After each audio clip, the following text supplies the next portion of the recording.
জন 14টা company এটারে যে খারাপ আইপি কইছে, এখন 14টা কোম্পানি তো নিজেরা জানে, কেউ কোনো একজন লোক রিপোর্ট করছে যে এই আইপিটা ম্যালিশিয়াস। তখন এই 14টা কোম্পানির ভিতরে এরা টেস্ট করে দেখছে যে এটা আদমে, তাদের কাছে ল্যাব আছে, কারণ একটা আইপি আপনি কইলেই যে এটা ম্যালিশিয়াস হবে এমন তো না। তারা টেস্ট করে, বিভিন্ন ধরনের তারা এক্সামিনিং করে, সোর্স আইপি কোন দেশ থেকে আসছে, কোন অ্যাপ্লিকেশন ইউজ হয়, বিভিন্ন কিছু দেখে পর্যবেক্ষণ করে ফাইনালি তারা ডিক্লেয়ার করে যে এটা ম্যালিশিয়াস।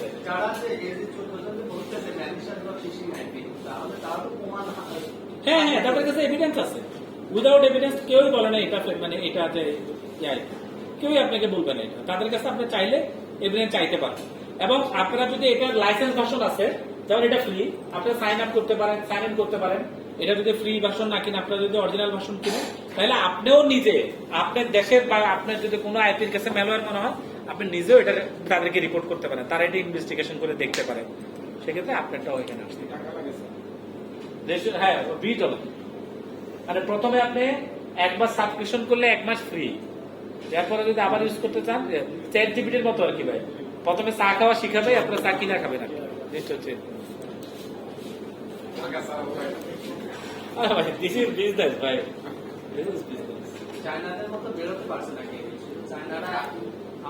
ঠিক আছে। মূলত এই একটা কোশ্চেন এখান থেকে আসবে। কোন কোশ্চেন আছে ভাই? ইনশাআল্লাহ একটা আমরা পাবো।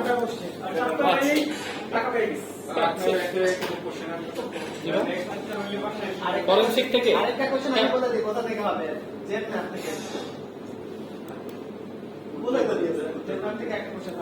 ফরেনসিক থেকে হচ্ছে যে ইমেল আপনি দেখালাম না, ওইটা থেকে একটা কোশ্চেন আসতে পারে। এই মেল ওই যে ডিকেএমআই, তারপরে আইপি, এখান থেকে আপনাকে বলে দিবে যে এই মেলটা সোর্স আইপিটা কোথায়, ডেস্টিনেশন আইপি কোথায়। আচ্ছা ওটা আরেকবার দেখা দিব, সমস্যা, আপনারা টেনশন করেন না, ভয়ের কোনো কারণ নাই। এই যে খোলা আছে, আমি দেখাই দিই কোনো সমস্যা। এই যে একটা মেল আপনাদেরকে একটা মানে যিনি দিবেন উনি আপনাদেরকে একটা মেল দিয়ে দিবেন, একটা মেইলই দিয়ে দিবেন, মেইল দিয়ে দিবেন। ওইটা আপনারা হচ্ছে গিয়ে এই যে এখানে বসাবেন, এখানে হয়তো কপি করে বসাবেন। তো বসানোর পরে উনি আপনাদের কাছে জিজ্ঞেস করতে পারে যে এটার আসলে ডিমার্কের আসলে অবস্থাটা কি। আপনারা তখন বলবেন যে এখানে এসপিএফ আছে, এটা আছে, এটা আছে, এটা নাই।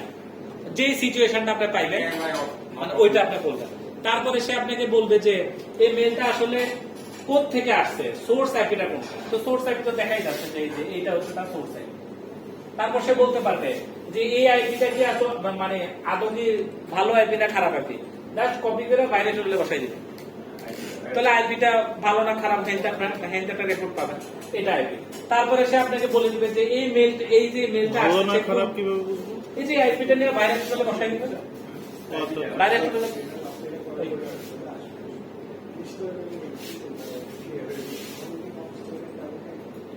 আইপিটা নিয়ে বাইরে চলে বসাই দিবে। তারপরে সে বলবে যে এই যে মেলটা আসলে এটা কোন প্রোটোকল ইউজ করছে, এই যে দেখেন প্রোটোকল এখানে লেখা আছে। তারপরে আরো নিচে আসেন, আরো নিচে আসার পরে আপনি দেখেন এখানে লেখা আছে যে এই যে কোন মেল টু রিপোর্ট সব এখানে দেওয়া আছে। তারপর হচ্ছে কোথায় ডেলিভারি হয়েছে সব, এই মানে যা যা কোশ্চেন করবে সব এখান থেকে করবে, এই যে এখান থেকে করবে। যেমন আমারে পাঠাইছে, কোন কোম্পানি থেকে পাঠাইছে, ফ্রম কে পাঠাইছে, কাকে পাঠাইছে, কোন ডেটে পাঠাইছে, কি কি আছে ডিটেলস আপনাকে এখান থেকে জিজ্ঞেস করবে, বাইরের কিছু আপনাকে জিজ্ঞেস করবে। ভাই কোশ্চেন থাকবে 2-1টা, মানে একটা এইটা মনে হচ্ছে আমরা হয়তো ফিল্ডে একটা ইউজ করতে পারি, কিন্তু অধিকাংশ অন্যগুলো কোন ওয়েবসাইটগুলো সেগুলো যেটা আপনাদেরকে বাইরের সময় আপনি ইউজ করতে পারবেন না, এটা পারবেন না, বাকিগুলোও পারবেন, কোনো সমস্যা না। পারবেন না কেন?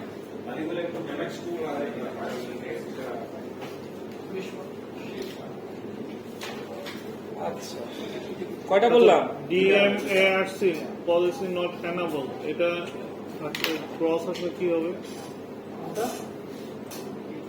মানে ডিএমএআরসি পলিসি ডিমার্ক, তার মানে হচ্ছে কি এই যে মেল সার্ভারটা আছে এইটা এনাবল করে। দেখেন এগুলা কিন্তু সিকিউরিটি ফিচার, এগুলা কিন্তু আপনাকে এনেবল করতে হবে। আপনি যদি এনেবল না করেন তাহলে তো এই বেনিফিটটা আপনি পাবেন না। আমি আমার ইমেল অ্যাড্রেস দিয়ে ওই এইখানে এমএস টুল বক্সে সার্চ করব। ও আপনার মেল, আপনার মেল বেশি কাজ করে, তো পুরো ডিটেইলস থাকতে হবে। সোর্স অ্যাড্রেস, ডেস্টিনেশন অ্যাড্রেস, একটা পুরো মেল কপি করে নিয়ে আসে। আমার জিমেল অ্যাড্রেসটা দিচ্ছি, মানে জিমেল থেকে একটা মেল কপি করে নিয়ে আসে। নিজের email দিতে হবে না না, আপনার ইমেল অ্যাড্রেস দিলে কেন? সে তো ইমেল চেক না, সে হচ্ছে মেল হেডার চেক। হ্যাঁ, মানে একটা মেল হেডারের ভিতরে কি কি থাকে এই দেখেন, এটা হচ্ছে মেল, অরিজিনাল মেল। দেখেন মেসেজ আইডি, ক্রিয়েটেড ডেট, কোথা থেকে আসছে, কার কাছে পাঠাইছে, কোন এসপিএফ ইউজ করছে, বিএকেএম ইউজ করছে, এটা হচ্ছে আপনার টোটাল মেল হেডার। আপনি যেটা দিচ্ছেন সেটা শুধু এইটা হ্যাঁ। কেন পাঠাইছে, এটা তো আসলে চেতজ্ঞতা না, আপনাকে পুরো ডিটেলসটা দিতে হবে। কিন্তু একটা মেল অ্যাড্রেস আপনি কপি করে নিয়ে এসে বসাই দেন, তাহলে দেখেন।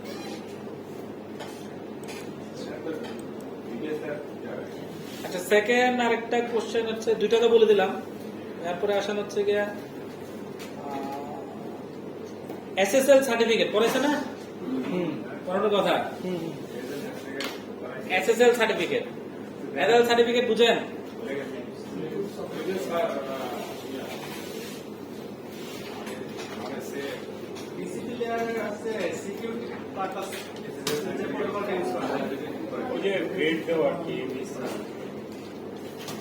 আচ্ছা, আমি সিটি ব্যাংক খুলি, আপনারা যে কোনো ব্যাংক খোলেন, একটা ব্যাংক খোলেন, যান একটা ব্যাংকের ওয়েবসাইট আপনি যান,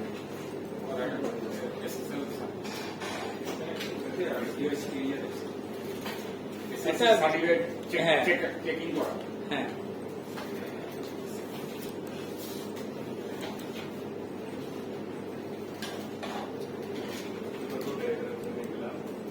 এত স্লো দাস বাংলা ব্যাংক যান, যার যেটা একটু বেশি খান। এই যে একটা ওয়েবসাইটে গেলেন, হ্যাঁ, তো নর্মালি যেটা বলা হয় সেটা হচ্ছে যে আপনারা যখন কোনো সাইট ইউজ করবেন, সাইটটাতে যেন মানে HTTPS থাকে, এই ধরনের একটা সাইট আপনি ইউজ করবেন। তো এই টাইপের একটা কোশ্চেন আপনাদের স্যার দিতে পারে, দিছে অলরেডি। তো সেখানে হচ্ছে যে কোনো একটা সাইট, উনি হয়তো সাইট লিখে দিতে পারেন যে আপনারা এই সাইটটাতে যান। তো যাওয়ার পরে প্রথমে আপনাদেরকে প্রুফ করতে হবে যে এই সার্টিফিকেট মানে এই ইয়াটা আছে, এই সাইটটা সিকিউর কিনা। আপনি বুঝবেন কেন, মানে সিকিউর কেন করা লাগে বুঝতে পারেন? এই যে সাইটটাতে HTTPS থাকলে আপনার কি, এই সাইটে দেখেন HTTPS আছে, আপনি এখানে ডাবল ক্লিক করেন, দেখেন লেখা HTTPS, তার মানে সিকিউর। এই সিকিউর করে আপনার কি লাভ? মানে ওটা ওর কোম্পানি তো সিকিউর করছে, কিন্তু আমাদেরকে কেন বলতেছে যে আপনি যে কোনো সাইট যখন ইউজ করবেন তখন HTTPS সহ আপনি সাইট ইউজ করবেন। আমগো লাভ কি?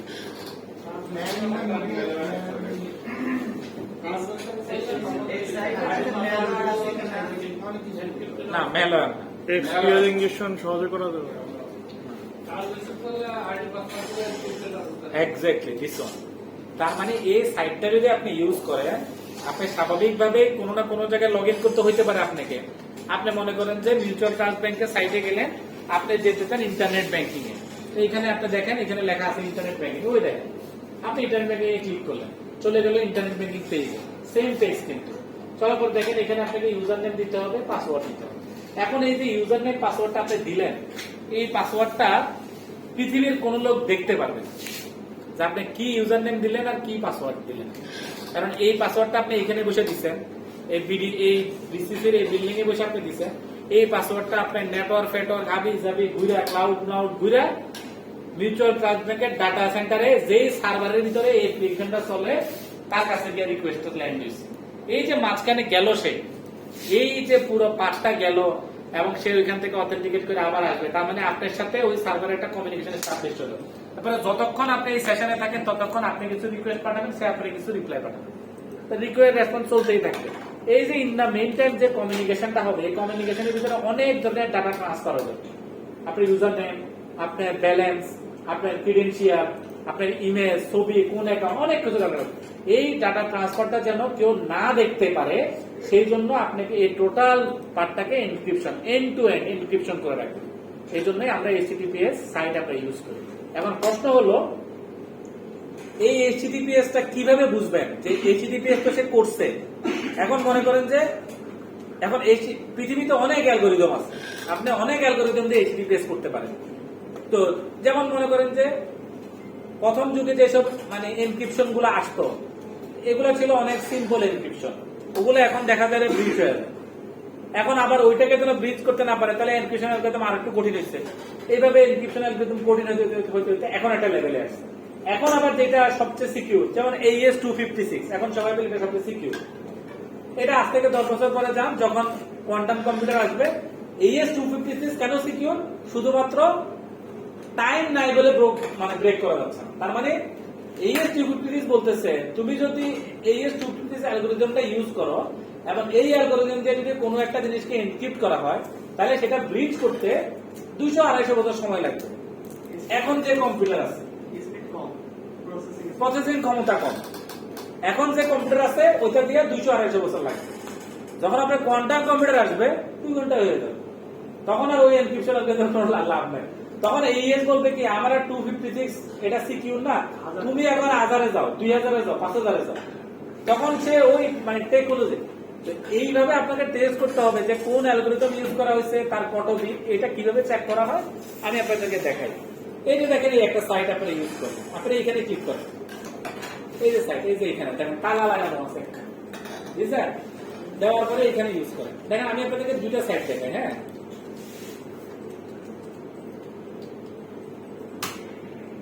এই যে দেখেন এই একটা সাইট, এই কিন্তু সিকিউর না। আর মানে আমি দুটো ডিফারেন্স আপনাদেরকে দেখাবো। আর এই সাইটটা কি সিকিউর। আপনারা ওয়াইশার চালানো দেখেছেন? ওয়াইশার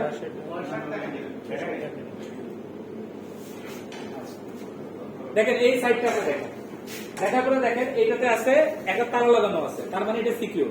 এখন কতটুকু সিকিউর, এখানে ক্লিক করবেন, ক্লিক করার পরে এইখানে যাবেন, গিয়ে এখানে ক্লিক করবেন, যে মোর ইনফরমেশন লেখা আছে দেখছেন, করেন আপনারা আমার সাথে করেন। এখানে ক্লিক করেন, এখানে ক্লিক করেন, এরপরে মোর ইনফরমেশন।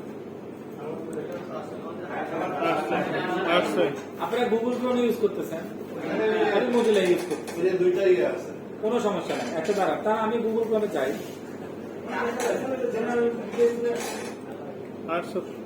আমি আপনাদের মতো গুগল ক্রোমে যাই,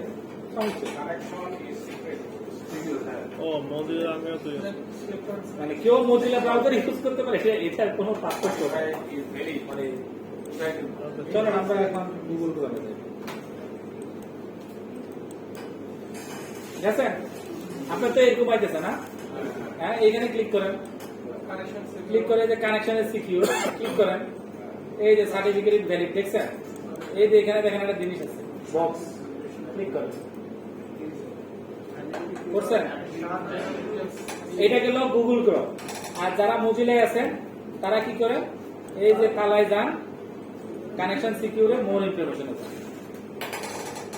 এটা ব্রাউজারের উপর ডিপেন্ডেন্ট, এটা আসলে মানে ইনফরমেশন সেম, আপনি হেনে ইউজ করেন আর হেনে ইউজ করেন, তথ্য সেম। আচ্ছা দেখেন, প্রথমে দেখেন এইটাকে, এই যে এখানে লেখা আছে এই সার্টিফিকেটটা কোন অ্যালগরিদম ইউজ করে দিছে, এই দেখেন এখানে লেখা আছে কানেকশন এনক্রিপশন, দেখছেন? এই দেখেন এই লাইনটা TLS, তাহলে এখানে অ্যালগরিদমটা কোনটা? ওকে, গুগল ক্রোমে চলে যায়, কোনো সমস্যা নাই। এই যে গুগল ক্রোমে গেলাম, গুগল ক্রোমে যেতে হবে আপনাকে ডিটেলসে, এই যে ডিটেলসে যান, ঠিক আছে? প্রথমে জেনারেলে দেখেন, জেনারেলে কি কি আছে দেখেন, সার্টিফিকেটটা কি নামে দেওয়া হয়েছে, কোন অর্গানাইজেশন নামে দেওয়া হয়েছে, এটা কোন কোম্পানি থেকে কিনা হয়েছে, মাদার কোম্পানিকে এই যে set Diego public service authentication থেকে এর এই সার্টিফিকেটটা কিনছে, সার্টিফিকেটের ইস্যু ডেট কবে, এক্সপায়ারি ডেট কবে, আপনাদের স্যার এই কোশ্চেনটা দিছে, ইস্যু ডেট কবে, এক্সপায়ারি ডেট কবে, বুঝতে পারছেন? ঠিক আছে স্যার, এটা হচ্ছে রুট ইউআরএল এ হচ্ছে একরকম দেখাচ্ছে, আবার হচ্ছে লগইন এসপিএক্স এ আরেকরকম হচ্ছে স্যার, যেমন হচ্ছে অর্গানাইজেশনটা। না না, এটা তো আলাদা সাইটে চলে গেছে। আমি তো মিউচুয়াল ট্রাস্ট থেকে ইন্টারনেট ব্যাংকিং এ চলে গেছি। হ্যাঁ, আপনি মিউচুয়াল ট্রাস্ট, তো আচ্ছা মিউচুয়াল ট্রাস্টে যাই।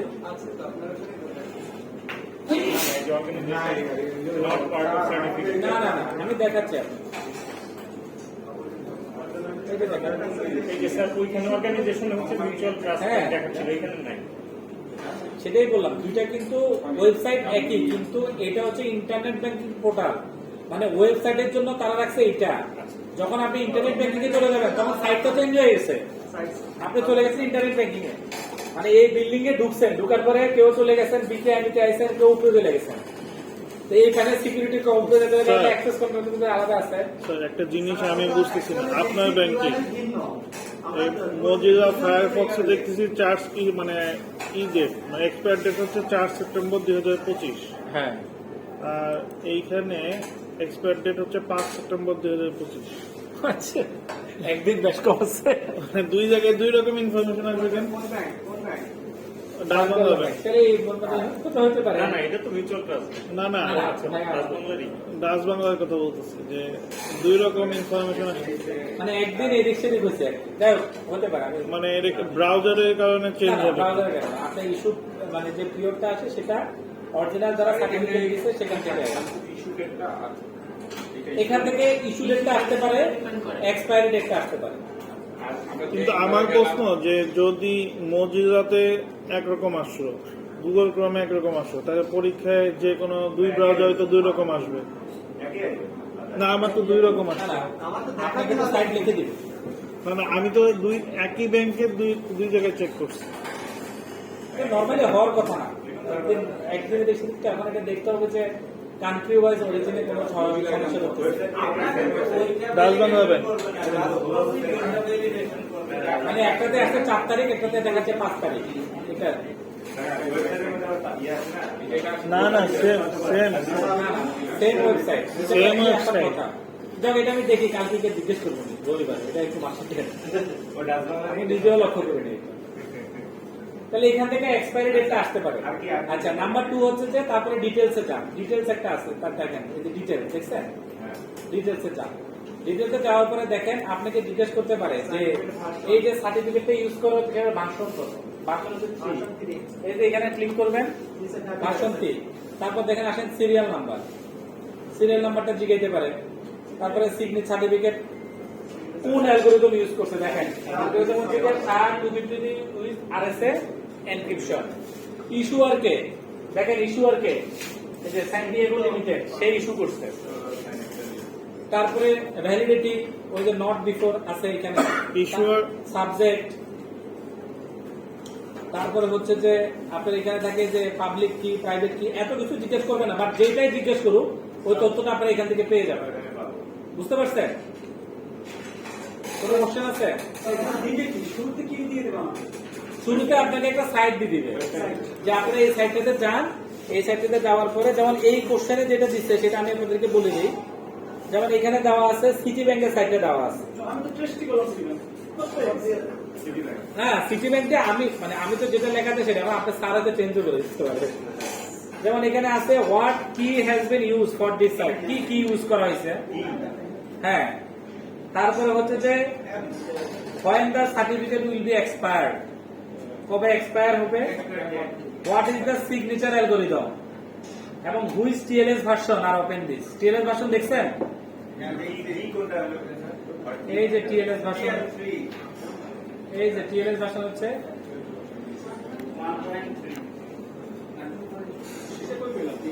এই যে ভার্সন দেখছেন না, TLS টা কোথায় দেখা যায়? TLS টা আপনারা এই যে এখান থেকে দেখতে পাবেন।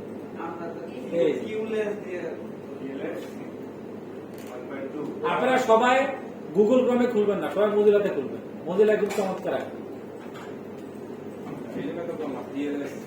এই দেখেন TLS, আর মজিলা এই যে ভিউ সার্টিফিকেট দিবেন সব ইনফরমেশন চলে আসবে। এটা হচ্ছে সবচেয়ে সহজ। মানে মজিলা দিয়ে দেখলে আপনার মানে সার্টিফিকেটটা ভালো দেখা যায়। বার্সাই ভিউ, ঠিক আছে, এটা তো গেল একটা আপনাদের এক্সামের জন্য। এবার দেখেন এই যে একটা সাইট আছে অ্যাকোরেটিক্স, এটা দেখেন কোনো সার্টিফিকেট নাই, connection not secure, then more information দেন, দেখেন কানেকশন ইজ নট এনক্রিপ্টেড, কোনো এনক্রিপশন নাই। তার মানে এই পোর্টালে আপনি যে কোনো ইউজার নেম পাসওয়ার্ড যা খুশি দেন না কেন, ওইটা যে কোনো লোক চাইলে স্কিপ করতে হবে। কে স্কিপ করতে হবে বলতে পারবেন? আপনার পিসিতে যে ওয়ারশেয়ার থাকে তাহলে আপনি স্কিপ করতে না, আপনি দেখে তো লাভ নাই। আপনাদের এখানে 20 জন আছেন, এই 20 জনের 20টা পিসি আছে, 20 জনের 20টা আইপি ইউজ করে, সবগুলো আইপি কিন্তু এই সুইচটা দিয়ে বাইরে যাচ্ছে। কোন একজন হ্যাকার বা কোন একজন এক্সপার্ট লোক সে যদি মনে করে আপনারা সবাই এই সাইটটা ইউজ করবেন আর সে বসে বসে আপনাদের ইউজার নেম পাসওয়ার্ড দেখবে, সে কি করবে এখান থেকে একটা লাইন নিয়ে তার ল্যাপটপে লাগাই দিয়ে সে ওয়েবসাইট ইনস্টল করে দেখবে যে আপনারা এই পিসিতে এখানে যে 20 জন ইউজার আছেন, 20 জন ইউজারের ভিতরে সবাই এই সাইটটাতে কে কোন ইউজার কে কোন পাসওয়ার্ড ইউজ করছে। বুঝতে পারছেন? এটা হচ্ছে যে HTTPS থাকা আর না থাকার ভিতরে পার্থক্য। ক্লিয়ার ভাই? একটা কি নিয়ে প্রশ্ন করছিলেন তো কি, হ্যাঁ কি তো দেখা ওই দেখা যায় যে মজিলা ফায়ারফক্সে দেখা যায় আপনি মজিলা ফায়ারফক্সে চলে যান। এই যে ওই যে ওইখানে আছে, এইখানে না, ওই যে এই যে দেখেন 256 বিট, এই যে 256 বিট কি TLS ভার্সন 1.2। ক্রমেও দেখাইছে তো হ্যাঁ মানে যে এটা দুটাতেই সেম ইনফরমেশনে দেখাবে। TLS 1.2, এই যে অ্যালগরিদম নেম হচ্ছে কি AES 256, বিট হচ্ছে কি এই যে 256 বিট। এইটা দেখলেই সবই হয়, আপনাকে ডিটেইলসে যাইতে হয় না, এটা একটা সামারি একটা ইনফরমেশন। ঠিক আছে? স্যার আমার একটা জানার জন্য বলেন না স্যার, এই যে একটা ওয়েবসাইট যদি সিকিউর মানে নর্মাল আমাদের গভর্নমেন্টের ওয়েবসাইট আছে, মানে ডিএসপি গভর্নমেন্ট পুলিশ স্যার, এই সিকিউর করতে গেলে স্যার আসলে 6 মাসের জন্য নিয়ে খুব টাকা লাগতে পারে, কারণ এই সার্টিফিকেট গুলো কিন্তু আপনাকে মানে কিনতে